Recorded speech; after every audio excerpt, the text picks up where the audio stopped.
മേഘന്റെ മനസ്സില് ഞാനാണ് പ്രതി. നിനക്കൊപ്പമാണ് മഞ്ജു എന്ന് അവൻ സ്വപ്നത്തിൽ പോലും ചിന്തിച്ചിട്ടുണ്ടാവില്ല. അവൻ ഇനി കാര്യങ്ങളൊക്കെ അറിഞ്ഞിട്ട് എന്തെങ്കിലും പ്രശ്നം ഉണ്ടാക്കോ മാർക്കോ? മഞ്ജു നിനക്കൊപ്പം ഉറച്ചു നിൽക്കുന്നിടത്തോളം കാലം അവനെന്നല്ല ഒരു നിയമത്തിനും നിങ്ങളെയൊന്നും ഒന്നും ചെയ്യാൻ പറ്റില്ല.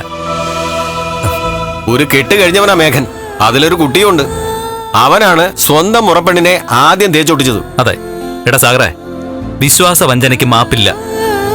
ഓർമ്മ വച്ച കാലം മുതല് ഒരുത്തനെ മനസ്സിലിട്ട് ആരാധിച്ചിട്ട് അവൻ അവസാനം കൊടുത്ത ശിക്ഷയുണ്ടല്ലോ, അതിനവൻ മാപ്പർഹിക്കുന്നില്ല.